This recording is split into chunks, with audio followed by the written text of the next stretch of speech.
Mahfud MD masih sakit hati kepada Gibran, tentu saja dikarenakan pada saat debat dia dikalahkan oleh Gibran, dan pada saat pemilu dia dikalahkan juga oleh Gibran. Oleh karenanya dia mengatakan bahwa yang berpeluang untuk mengganti Gibran adalah AHY dan Puan Maharani. Kalau misalnya dari pihak bukan dari koalisi pemerintahan, tentu adalah Puan. Namun demikian, apabila dari pemerintahan atau koalisi pemerintahan Kim Plus, ya tentu saja adalah AHY. Dan inilah pernyataan Mahfud MD. Berikutnya siapa dong jadi calon wakil presiden kita, Pak? Siapa? Gimana mekanismenya menentunya? Secara formal, kalau ini terjadi ya, misalnya pemakzulan ini terjadi, secara politik memungkinkan, itu secara konstitusi sudah diatur. Jika presiden berhalangan tetap atau diberhentikan atau dimakzulkan atau apa, maka MPR memilih wakil presiden dari dua calon yang diajukan oleh presiden. Oke, jadi presiden menyampaikan usulan kepada MPR dengan dua nama yang disampaikan. Oke. Nah, dua nama itu bebas oleh presiden. Dua nama bebas oleh presiden, tapi kan sekali lagi itu produk politik nantinya kan, hasil kompromi pasti menghitung kan kekuatan politik apa presiden. Sehingga saya melihat kalau dari dalam koalisi misalnya yang cukup berpeluang itu ya mungkin AHY yang track recordnya juga oke, meskipun pengalaman politiknya enggak, dan dia ada di dalam koalisi. Tapi kalau di luar koalisi karena ingin membangun keseimbangan, bisa jadi Puan atau Ganjar yang dari PDIP lah, bisa jadi dengan keseimbangan keseimbangan iya, politik. Agar ada keseimbangan politik. Kalau itu dari luar gitu ya. Kalau itu dari luar. Kalau dari koalisi, Pak Mahfud melihat kemungkinannya AHY yang lebih masuk memenuhi syarat. Kalau Fufu Fafa itu benar diungkap dan benar itu menyangkut Gibran, itu sudah jadi alasan yang sangat kuat untuk itu ya. Jadi itu bisa, tetapi itu kan tidak mudah. Gini syaratnya, itu harus melalui beberapa lembaga. Satu, begitu surat masuk, itu harus diproses di internal DPR. Ya, nanti pimpinan DPR itu membuat disposisi, tolong nih dibahas dong kepada komisi apa, kepada balik atau apa, atau bisa juga kepada agar semua fraksi menanggapi ini gitu. Mekanisme internal di DPR internalnya ya? Internal DPR. Lalu sudah itu, kalau memang dianggap syarat, harus ada sidang DPR yang dihadiri minimal 2/3. Paripurna biasanya? Iya, paripurna ya. Untuk menyatakan ini diteruskan apa tidak. Kemudian kalau hadir 2/3 harus disetujui oleh 2/3 dari yang hadir. Ya, 2/3/2/3.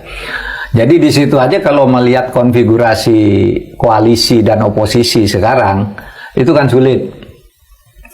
Karena jangankan untuk mencapai 2/3 yang hadir atau menyetujui gitu. Untuk mencapai 1/3 aja susah. Iya kan? Karena sekarang sudah bertumpuk di koalisi. Enggak bisa saja. Kalau lihat komposisi partai, totalnya 8 di parlemen itu, 1 PDIP, 7 lawan yang konfigurasinya pendukung Pak Prabowo kan ya? Iya, betul. Mungkin yang tidak jelas-jelas berkoalisi Nasdem sama PKS kan. Ya, Nasdem PKS. Nah, yang lain sudah dalam koalisi itu, dan itu tidak sampai 1/3 kayaknya kalau digabung ya jumlah itu, atau lebih sedikit gitu. Tetapi tidak mendekati separuh sih, Pak. Pasti tidak mencapai 2/3. Nah itu satu. Sesudah itu ke MK. Maju, lanjut ke Mahkamah Konstitusi. Mahkamah Konstitusi itu perlu waktu 3 bulan paling lama untuk menilai nih, saling membela, saling mendakwa. Impeachment itu pendakwaan, artinya saling mendakwa, kemudian ada yang membela dan seterusnya. 3 bulan maksimal Mahkamah Konstitusi. Sudah itu, oh iya itu salah, kembali lagi ke DPR. Dan di situ ada komposisi hakim lagi dilihat, Pak.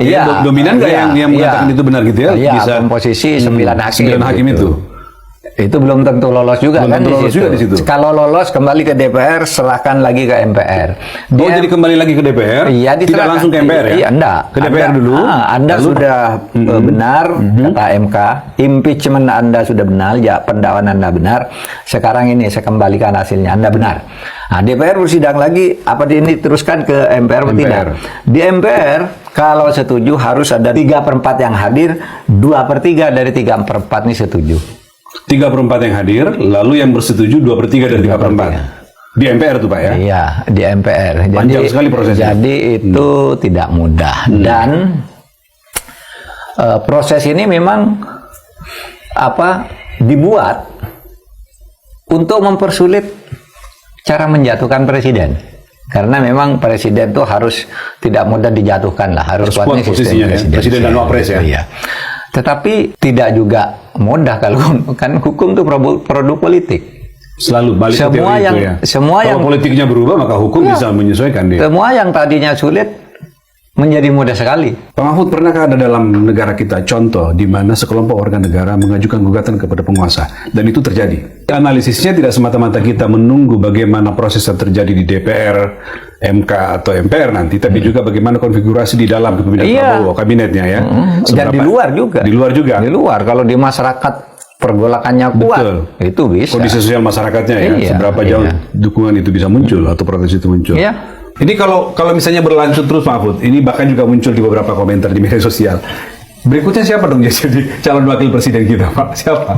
Gimana mekanismenya menentuannya?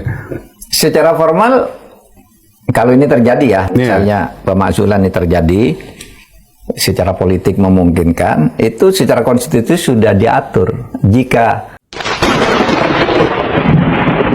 keputusan Mahkamah Konstitusi, pasangan Prabowo Gibran sebagai presiden dan wakil presiden terpilih periode 2024-2029. Jika ada pihak yang masih belum puas dan legowo dengan keputusan MK tersebut, kami menghimbau untuk tidak mengorbankan kepentingan rakyat yang lebih besar. Rakyat menginginkan agar negaranya damai, rukun, bersatu, adil, maju, dan sejahtera. Kekecewaan segelintir pihak terhadap hasil ketika pemilihan presiden, yang kita pilih adalah calon presiden dan calon wakil presiden. Ketika dinyatakan menang, yang dinyatakan menang adalah presiden terpilih dan wakil presiden terpilih. Siapa yang dicalonkan? Ada Prabowo bersama Gibran Rakabuming Raka, ada Ganjar bersama Mahfud MD, ada Anies bersama Muhaimin Iskandar. Itulah calon presiden dan calon wakil presiden ketika akan Pilpres 14 Februari 2024. Ketika KPU menghitung suara yang dinyatakan unggul dalam pemilihan presiden 14 Februari 2024 adalah pasangan Prabowo Subianto bersama Gibran Rakabuming Raka, calon presiden dan calon wakil presiden. Digugat, dipersoalkan, diajukan gugatan itu ke Mahkamah Konstitusi, dan oleh Mahkamah Konstitusi kemenangannya dinyatakan tidak ada masalah dan sah. Maka pada tanggal 20 Oktober 2024 atas keputusan tersebut Majelis Permusyawaratan Rakyat mengadakan prosesi pelantikan yang dihadiri oleh seluruh anggota MPR mayoritas dan puluhan kepala negara, kepala pemerintahan. Itu adalah prosesi pelantikan presiden dan prosesi pelantikan wakil presiden hasil pemilihan umum presiden 14 Februari 2024. Jadi Prabowo adalah presiden yang sah, Gibran adalah presiden yang sah. Sudah dijawab oleh pimpinan saya, Ketua MPR, ya, bahwa MPR rakyat telah memilih dan MPR telah melantik, ya, pasangan yang dipilih sah oleh rakyat dalam pemilu 2024, ya, Pak Prabowo dan Pak Gibran Rakabuming Raka. Jadi kita berpegang pada hasil keputusan yang sudah ditetapkan oleh KPU RI yang kemudian dilaksanakan oleh MPR dalam bentuk pelantikan daripada presiden wakil. Ada kelompok-kelompok yang sedang marah kepada keadaan, termasuk para mantan jenderal. Jadi ekspresi dari apa ini harus dimaklumi, ya, ekspresi dari kekecewaan, kemarahan, ketidaksukaan kepada Jokowi dan keluarganya, termasuk tentu saja dengan Gibran, itu harus dipahami sebagai fenomena, ya, yang alamiah aja, sesuatu yang rasional aja. Jadi kita tidak usah nafikan, tidak usah kecilkan artinya, kita pahami aja, jadikan pelajaran bahwa ada kelompok-kelompok yang sedang marah kepada keadaan, termasuk para mantan jenderal, yang tentu mereka itu bukan karena pertimbangan materialitas, bukan juga karena pertimbangan teknis politik kekuasaan, tapi itu ekspresi dari idealisme bernegara.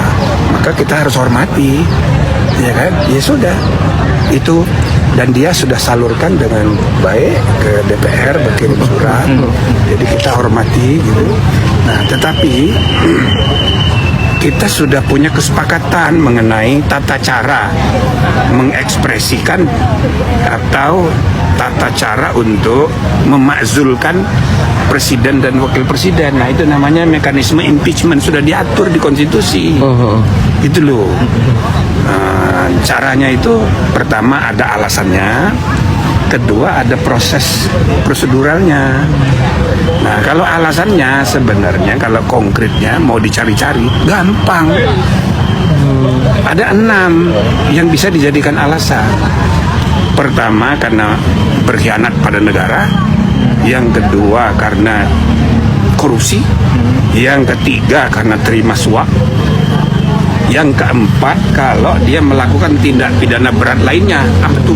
Iya, segala macam tindak pidana yang diancam dengan hukuman di atas 5 tahun itu masuk kategori tindak pidana berat semua. Jadi ada 4 kemungkinan alasan hukum. Lalu ada alasan yang kelima, perbuatan tercela. Kalau terbukti ada perbuatan tercela yang dilakukan oleh seorang presiden atau seorang wakil presiden, itu bisa jadi alasan juga.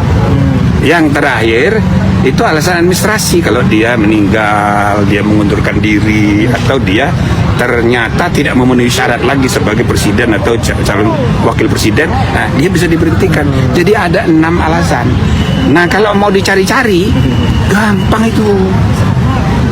itu, bisa dicari, ya kan? Nggak usah saya sebut kasusnya satu-satu, banyak sekali, ya kan? Ya, sederhananya begini, kalau seorang presiden lewat naik mobil di Jalan Sudirman, buka pintu, meludah di jalanan, kena ibu-ibu yang lain lagi naik motor. Nah, pertanyaannya, itu tercela apa enggak itu? Masa pejabat publik kok meludah sembarangan, kena muka orang lagi, ya kan? Ibu-ibu pula, dia dandan mau kawinan, tahu-tahu diludahin presiden ya? Nah, padahal presiden nih, tercela apa enggak itu? Nah, itu tercela itu. Jadi untuk alasan mudah dibuktikan. Nah, itu tempat membuktikan di MK.